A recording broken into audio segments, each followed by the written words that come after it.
ये जो course code है BECC 104 mathematical method in economics 2 जो सेमेस्टर 2 में पढ़नी है, और इसके साथ एसोसिएट रहेगा मैक्रो जो इंट्रोडक्टरी मैक्रो इकोनॉमिक्स। और पहला जो सेमेस्टर में आपका है वो आपका है मैथमेटिकल मेथड इन इकोनॉमिक्स 1, उसमें सिर्फ बेसिकली डेरिवेटिव और इंटीग्रेशन है, और वो भी पढ़ाई होगी ये कंप्लीट होने के बाद। लेकिन इसमें कोई आपका दोनों में डिफरेंसेस है, अगर दोनों सेम चीज रहता है ना तो फिर अलग से क्यों पढ़ाने की जरूरत होती। तो थोड़ा सा डेरिवेटिव का रूल हम सीखेंगे, और वो भी डेरिवेटिव मैं फंक्शन से लूंगा। डेरिवेटिव का एक अनदर नेम है, ये फाउंडेशन कोर्स है इसके लिए BECC 104 का, ये जो क्लास होगा 2-3, ठीक है। डेरिवेटिव का ही दूसरा नाम डिफरेंशिएशन है। ये मैट्रिक के बाद आपको +2 लेवल पर इसकी पढ़ाई होती है, ठीक है। तो एक बहुत ही सिंपल कंसेप्ट है, इसमें कुछ ज्यादा जोर देने की जरूरत नहीं है। लेकिन उससे पहले मैं 2 चीज बताना चाहूंगा। जैसा कि ये दोनों इन्वॉल्व होगा, फंक्शन का हम ब्रीफली जानकारी देंगे। जैसा कि आप लोग इससे परिचित होंगे, y = x², ठीक है। डेरिवेटिव सीखने से पहले फंक्शन सीख लो। तो आपको यहां पर आप एक चीज देख रहे हैं, अगर हम x का वैल्यू एज्यूम करें 1 2 3 देते हैं, तो y का वैल्यू भी वैरी करेगा। अगर 1 देंगे तो 1 का स्क्वायर करेंगे 1 होगा, फिर 2 हम x का वैल्यू ये लेंगे तो 2 2 जा 4, और फिर y का वैल्यू हम अगर 3 लेंगे तो 3 3 जा 9 होगा। अब यहाँ देखने की जरूरत है, y का वैल्यू क्या है कि डिपेंड कर रहा है कि हम जब वैरी कर रहे हैं x का वैल्यू को, तब y का वैल्यू वैरी हो रहा है। लेकिन यहाँ पर डायरेक्टली हम नहीं कर सकते हैं, तो इसमें 2 चीज है। y का वैल्यू किस पर डिपेंड कर रहा है? x पर, इसलिए y इस फंक्शन में डिपेंडेंट वेरिएबल कहा जाएगा, ठीक है। यही डेरिवेटिव का पहला ये लेसन आपको सीखना है, ये डिपेंडेंट वेरिएबल है। और दूसरा जो वेरिएबल x आपको नजर आ रहा है, y is the function of x। y किसका फंक्शन है? x का है, वो x का वैल्यू पर डिपेंड करेगा। इसको हम लोग कहते हैं इंडिपेंडेंट वेरिएबल, ठीक है। एकदम शुरू से ये समझने की कोशिश है, अभी हम डेरिवेटिव नहीं आए हैं, बस ये समझ लो।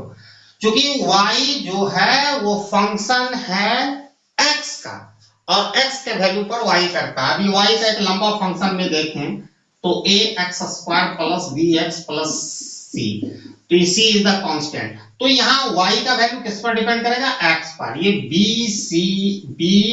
a b c ये कांस्टेंट है। बहुत सारी चीज है, जैसे इसको और दूसरा फंक्शन में देखें x² + x, यहाँ पर y का वैल्यू x पर निर्भर कर रहा है, ठीक है। तो आपको बस मोटा मोटी जब इस तरह के फिगर आता है तो y is dependent variable, x is independent variable. अब ये समझ में आ गया? अगर स्क्रीनशॉट लेना है तो ले सकते हो,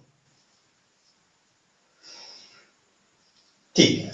नेक्स्ट चीज, अब डायरेक्टली हम डेरिवेटिव या डिफरेंशिएशन में कहें तो ये होता क्या है? ये रेट ऑफ चेंज मापता है, ठीक है। रेट ऑफ चेंज, अगर हम x में किसी तरह का चेंजेस करेंगे तो y में किस रेट से चेंज होगा वही मापता है। अभी हम चेंज कर रहे थे x में तो y भी बढ़ रहा था, 1 4 9, जैसा कि 4 वैल्यू x का करते हैं तो 16 होता है, ठीक है।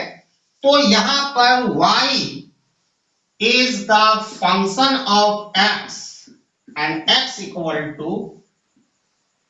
x to the power n, जहां n नेचुरल नंबर होगा, 1 2 3 4 5 नेचुरल नंबर, काउंटिंग नंबर और कॉल्ड नेचुरल नंबर, ठीक है। अगर इसकी डेरिवेटिव हमको लेनी है या डिफरेंशिएशन लेना है dy/dx, इसको पढ़ेंगे क्या? Derivative of y with respect to x।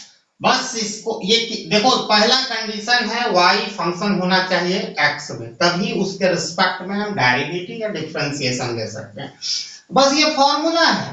तो n coming first x to the power n - 1, ये n को पहले लिख देना है और जो n के पावर में एक घटा देना है। जैसे सपोज दैट फॉर एग्जाम्पल यही डेरिवेटिव है। अब इसी पर रूल्स है, प्रोडक्ट है, रूल्स है, क्वोशंट रूल। जैसे सपोज करो y equal to x to the power 3, तब इसका आपको बोलेगा कि पहला कंडीशन है y किसका फंक्शन है, x का। जब इसकी डेरिवेटिव निकालेंगे dy बाय dx, बस आपको you need to go along with this formula. ठीक है, दोनों कंडीशन आपको n इक्वल टू 3 है। ठीक है, n इक्वल टू 3 इसमें है तो 3 पहले आ जाएगा और फिर x में x टू दी पावर 3 में एक हमको सब्ट्रैक्ट करना होगा, तो इसका वैल्यू आएगा 3x टू दी पावर 2। बोलो समझ में आया डेरिवेटिव? ये बेसिक यही फार्मूला पर है। ठीक है, बेसिक यही फार्मूला है, इसी से करना है। आपको स्क्रीनशॉट लेना है, लेकिन ये फार्मूला इसको पावर फंक्शन फार्मूला कहते हैं। ठीक है, पावर फंक्शन फार्मूला, ये पावर फंक्शन का। फिर सम एंड डिफरेंसेस आएंगे तो कुछ क्वेश्चंस हम करेंगे। जैसे ये तो सेपरेट है, यहां पर क्या है कि हम सीख रहे हैं डिफरेंशिएशन ऑफ सिंगल वेरिएबल। जैसे y सिर्फ फंक्शन है x का, याद रखना ये शुरुआत है, बिगिनिंग है। ठीक है, इसको आप स्क्रीनशॉट लेना है तो लो, और मैं एग्जांपल लूंगा तब आपको और क्लियर होगा। ये तो मोटा मोटी फार्मूला का एप्लीकेशन मैंने किया। आप सपोज करो इसी चीज को हम आगे और बढ़ते हैं, ये फार्मूला आप लिख लेना। ठीक है, अब मान के चलो इसी चीज को y equal to x to the power 1/4 रहे तो घबराना नहीं है, वही फॉर्मूला आपको अप्लाई होगा, dy बाय dx और y equal to x to the power n, इसका होगा n x to the power n-1। यही फार्मूला अप्लाई करना है, चाहे इसके बाद जब हम पार्शियल डेरिवेटिव स्क्वायर का बिगनिंग होगा तो यही फार्मूला याद रखना। सिर्फ वहां फंक्शन दो वेरिएबल का मोर देन वन वेरिएबल का होगा, y भी इन्वॉल्व होगा सिंपलिसिटी के लिए। तो इसको हमको लेना है, पहले चेक कर लो y किसका फंक्शन x, तो इसका किसके रिस्पेक्ट में डेरिवेटिव होगा, dy बाय dx। अब इसका क्या है, n इक्वल टू अब क्या हो गया, फ्रैक्शन में 1/4 आ जाएगा, x टू दी पावर 1/4 -1। अब ये तो एलसीएम आपसे एक्सपेक्ट किया जा सकता है कि निकालने का लोगे तो क्या होगा, इसको तो ऐसे देख के हम बता सकते हैं, -3/4 तो 1/4 x टू दी पावर -3/4। अब यहाँ लॉ ऑफ इंडिसेस आपको सिखा देंगे जो 10th क्लास में आप पढ़े होंगे। जब भी ये कहा इसका पोजीशन है न्यूमरेटर में, इसको अगर डिनोमिनेटर में शिफ्ट कर दोगे तो ये चला जाएगा 1/4 x टू दी पावर। इसको अगर हम न्यूमरेटर से डिनोमिनेटर में लाएंगे तो बस एक फर्क पड़ेगा, इसका पावर जो है नेगेटिव से पॉजिटिव होगा, पॉजिटिव रहता तो नेगेटिव होता, तो उसका है। अब इसको और भी हम इस तरह लिख सकते हैं 4, अभी इतना ही सीखो, इसका मीनिंग तो अभी और भी हम बढ़ा सकते हैं, लेकिन अभी तुमको रूट आता होगा कि नहीं, ये हमारा आंसर हो गया। अब लॉ ऑफ इंडिसेस का 2-3 वो रूल्स है, मैं सिखा देता हूं, क्योंकि डेरिवेटिव में मतलब स्टेप बाय स्टेप आपको सीखना है तो लॉ ऑफ इंडिसेस सीखना पड़ेगा। ठीक है, तो हम लोग सीखते हैं। इसको एक लाइन और बढ़ाया जा सकता था जो मैं छोड़ दिया, तो आप लोगों को समझ में आएगा कि नहीं, 10th क्लास में पढ़े होंगे तो आ जाएगा। ठीक है, √4 हो जाएगा यहाँ x to the power cube, इस तरह लिखा जा सकता है। इस पर भी हम आ रहे हैं। ठीक है, तो इसको स्क्रीनशॉट आप ले लो, बस फार्मूला यही रहेगा फ्रॉम बिगिनिंग टू एंड। ठीक है, इसी को आदमी परेशान रहता है, हमको नहीं समझ में आता है। ठीक है, अब हम कुछ बेसिक मैथमेटिक्स का रूल्स है जो मैं पहले भी बोल चुका हूं, 10th क्लास तक जो आपने पढ़ा है वही वाला लॉ ऑफ इंडिसेस है। तो इसको आज हम लोग सीखते हैं, लॉ ऑफ इंडिसेस। पहला लॉ है a to the power m into a to the power n। अगर दोनों का बेस सेम रहेगा, देखो हम वहां पर ये चीज बार बार हम अप्लाई करेंगे। ठीक है, तो एक बार देख लो, दोनों का अगर बेस सेम होगा तो उसका पावर एड अप होता है। तो a to the power m plus n, सिर्फ पावर ऐड हो जाता है, उसका बेस दोनों का बराबर होता है। अब यही चीज को ये तो मल्टीप्लिकेशन में हो गया, डिवाइड में है a to the power m by a to the power n, तो इसका होगा a टू द पावर, यहाँ पर क्या हो जाएगा माइनस हो जाएगा उसका पावर अगर डिवाइड में रहेगा। अगर मल्टीप्लाई में रहे, प्रोडक्ट मतलब मल्टीप्लाई में कोई चीज बढ़ता है और डिवीजन जब करते हैं कोई चीज घटता है, इसलिए सब्ट्रैक्शन हो गया। जैसे एडिशन का जस्ट अपोजिट सब्ट्रैक्शन, उसी तरह मल्टीप्लिकेशन का जस्ट अपोजिट होता है डिवीजन। अगर मल्टीप्लाई कोई चीज करते हैं तो बढ़ता है, डिवीजन करते हैं तो घटता है, ठीक है। और जो तीसरा लॉ है आपको वो जाननी होगी, जैसे 1 by a to the power m है, अगर इसको हम शिफ्ट करेंगे फ्रॉम नीचे वाला को डिनोमिनेटर कहते हैं, ऊपर वाला को न्यूमरेटर, तो इसका पावर माइनस में हो जाता है। अब इसी चीज को एक और कंडीशन तुम देख सकते हो, a to the power minus m है, सिर्फ पावर का जो साइन है पॉजिटिव से नेगेटिव हो रहा है, तो इसको ऊपर ले जाएंगे न्यूमरेटर में तो पावर पॉजिटिव होगा। और ये चीज को उलट के भी देख सकते हैं, अगर इसको हम नीचे लाते हैं न्यूमरेटर से तो फिर इसका power a to the power m, जो ये वाला सेम है, या इधर से करो या उधर से, माने किसी भी मतलब एक्सपोनेंट के साथ कोई नंबर है जिसका पावर है, अगर न्यूमरेटर से डिनोमिनेटर में लाएंगे तो उसका खाली साइन चेंज होगा, या डिनोमिनेटर से न्यूमरेटर में जाएंगे अगेन सिर्फ उसका पावर का साइन चेंज होगा, ठीक है। लॉ ऑफ इंडिसेस आप समझ गए, थोड़ा सा रूट बता देते हैं, उसके बाद फिर हम बैक टू डेरिवेटिव में आएंगे क्योंकि ये इसकी जरूरत होने वाली है। समझ रहे हो जी तुम लोग? Yes sir. महराज जी आप ये बताइए कि आपको जो लग रहा था कि बहुत हार्ड है, वो ऐसा कुछ नहीं है। तीसरा क्लास से आपको तुरंत एंटर कर देंगे और एक एक चीज यहाँ पढ़ाया जाता है। ये लोग रेखा उखा हमारा एमए के स्टूडेंट है, तो फिर भी वो लोग सीखती है, ठीक है। अब इसको अंडर रूट ए है, ये सब 10th क्लास में पढ़े हो, कोई नया चीज नहीं है। तो अंडर रूट ए इसका मीनिंग होता है a टू द पावर 1/2। देखते जाओ, अगर नहीं जानते हो तो अभी डेरिवेटिव में लॉट ऑफ रूल्स आने वाला है, ठीक है। अंडर रूट क्यूब, इसका मतलब हुआ a टू द पावर 1/3। एक और लॉ ऑफ इंडिसेस में छूट गया, fourth law, a to the power m, फिर अगेन होल पावर n। इस तरह अगर सिचुएशन रहेगा तो इसका जो पावर है मल्टीप्लाई हो जाता है, amen। जैसा कि आप यहाँ देखो x टू द पावर 2 और फिर अगेन पावर 2 रहे तो दोनों ये मल्टीप्लाई होगा, 2 into 2 2 into 2 4 होगी, x टू द पावर 4, ठीक है। मैंने वहां पर किया था, अब यही चीज रहेगा थर्ड में, अंडर रूट 4a। तो इसका मतलब होगा जब अंडर रूट में जब भी होगा तो 1/4 कर देना, 5 रहेगा तो 1/5। आप समझ में आ गया। अब हम लोग रेडी हो गए हैं किसी तरह का डिफरेंशिएशन सिंगल टर्म में अब हम सीख गए, फिर ट्रिपल टर्म में सीखना, डबल टर्म में, मोर देन वन टर्म में और आसान है पहले ये चीज। तो आप इसको ले लो स्क्रीनशॉट, क्योंकि ये बहुत ही इंपॉर्टेंट चीज है। आप 10th क्लास में पढ़े होंगे लेकिन भूल गए होंगे, रिकॉल हो रहा है, रिमाइंड हो रहा है, ठीक है। उसके बाद सीधे मार्केट एलएम की किताब से आपको देंगे और आप, आई होप कि आप बनाइएगा, हम नहीं बनाएंगे, आपको हम बनाने के लिए मौका दे रहे हैं। अब तो हो गया, ये सब का मीनिंग आप समझ गए क्या है नहीं है। अब देखो डेरिवेटिव बनाने का मतलब क्या है, मायने क्या है। अभी तक तो हम दिए, आप बुक से दे रहे हैं आपको, और आप बना लीजिएगा, मैं नहीं बोल रहा हूँ, आप अपने से बनाइएगा। अब यहाँ पर देखो 3 का डेरिवेटिव निकालो। पहला का निकालना है y is the function of under root cube, ठीक है। फिर है दूसरा y is the function of 1/x to the power 5, and 3 है y equal to 1/√ cube x square.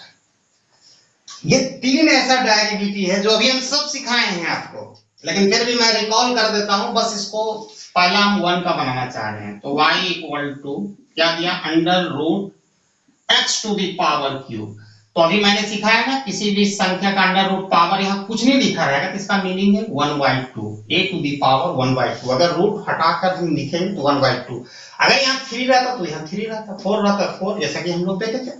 अब इसको इस तरह तो लिखा जा सकता है y equal to x to the power 3 whole power, क्या लिखा गया 1/2 हो, 1/2 लिख सकते हैं ना। आप सिर्फ रूट हटाएंगे तो उसका पावर 1/2 होगा, तो यहाँ से हम रूट हटाएंगे इसका पावर 1/2 होगा, x क्यूब तो एज इट इज रहेगा। अब इसको तो मल्टीप्लाई कर दो, फिर वो रूल नंबर 4 इंडिसेस का, ये दोनों पावर क्या है, जब होल पावर रहता है तो हम इसको मल्टीप्लाई करते हैं, तो इसका होगा 3/2। अब बोलो क्या नहीं निकल सकता है? अरे बोलो महाराज। निकल जाएगा सर। अब वो उससे नहीं निकलेगा। महरोज आपसे निकलेगा? ठीक है। अब इसको dy/dx तो हो जाएगा 3/2 x टू द पावर। अब यहां हम जानते हैं कि 3/2 - 1 करेंगे, ये तो हमको पता है कितना होगा, लेकिन आप लोग खुद कीजिएगा। इसका होगा 3/2 x टू द पावर, यहाँ कितना हो जाएगा तो बोलो रेखा 1/2 होगा, पॉजिटिव में होगा। तो अब ये तो आप लोग कर सकते हैं, इसको इस तरह लिखेंगे 3/2 अंडर रूट x। बोलो हार्ड है डेरिवेटिव? No sir. तो इसको ले लो। अब सेकंड वाला भी मैं बना देता हूं, सारा चीज लॉ सिखा चुके हैं। ठीक है, आज हम सिंगल टर्म ही सीखेंगे, कल मोर देन वन टर्म सीखेंगे, और तीसरा दिन सीखेंगे प्रोडक्ट और क्वोशंट रूल। उसके बाद सीधे हम यहाँ आएंगे तीसरा क्लास के बाद, और आपको पूरा डेरिवेटिव भी सीख जाइएगा। जितना आपको पढ़ना था BC 102 में डेरिवेटिव से रिलेटेड वो सीख जाइएगा। और ये टोटल जगह रूल है, या आप कहीं भी पढ़े मास्टर डिग्री से लेकर, ये एक स्टैंडर्ड फॉर्मूला है, आपको जाननी चाहिए। क्लियर? अब ये हो गया। सेकंड में सॉल्व करने का कोशिश करता हूं।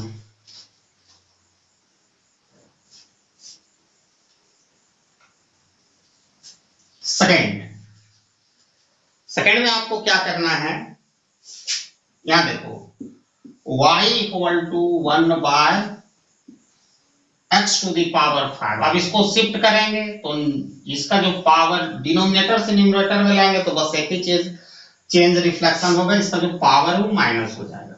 अब इसको देखो बहुत ही आसानी से हम कर सकते हैं, आप लोग अपने से भी कर सकते हैं। करना dy/dx, तो x कमिंग -5, जो माइनस रहेगा प्लस में रहेगा वही लिखना है, x टू द पावर -5 - 1, तो ऑब्वियसली -5 होगा ये, और x टू द पावर -6। कैसे -6 हुआ बोलिएगा? -5 में एक घटा देंगे तो 4 होना चाहिए, ऐसा दिमाग में अगर हो रहा होगा रिफ्लेक्शन तो बता देते हैं। जब आप 5 रुपया आप हमसे कर्ज लिए, ऑलरेडी आप माइनस में, फिर 1 रुपया कर्ज लिए, टोटल कर्ज माइनस यानी कर्ज बता रहा है, डेट बता रहा है, तो आपने कितना कर्ज लिया? 5 रुपया लिया, फिर 1 रुपीस लिया, इसलिए -6 हुआ, आप 6 रुपया कर्ज लिया।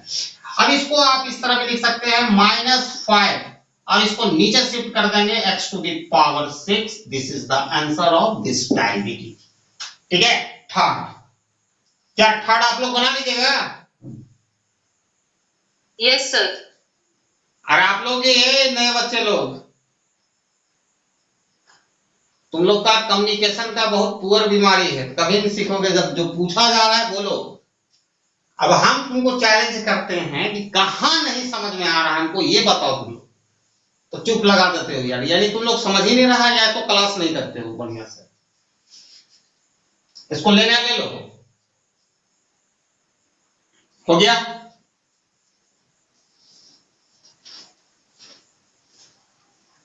अब थर्ड क्वेश्चन हम लोग करेंगे। y equal to 1/√3x²। आज सिंगल टर्म ले रहे हैं, कल ज्यादा टर्म रहेगा, तो सिंगल टर्म को सीखना बहुत जरूरी, तभी बस यही बेस है, आगे कुछ नहीं करना, इसी पर आप सीख जाओगे। इसको लिख सकते हैं √³ है, तो x² टू द पावर 1/3। अब यहाँ पर क्या होगा 1/x टू दी पावर 2/3, चूंकि मल्टीप्लाई होगा ये हमेशा जाएगा न्यूमरेटर में, याद रखना वो नीचे रहेगा डिनोमिनेटर में 1/3। ठीक है, अब इसको इस तरह हम लिख सकते हैं x टू दी पावर -2/3। अब dy by dx equal to -2/3 x to the power -2/3। अब फिर इसमें -1 होगा तो ऑब्वियसली इसका पावर हो जाएगा, आप कर लेना, -5/3। तो -2/3 x टू दी पावर -5/3। अब इस चीज को आप लिख सकते हो -2/3 और इसको नीचे हम शिफ्ट करेंगे तो x टू दी पावर +5/3। अब इसको और तुम लिख सकते हो -2/3। ठीक है, नीचे रहेगा अंडर रूट क्यूब हो जाएगा और x to the power 5। This is the answer. ठीक है, तो मैं 3 फंक्शन दे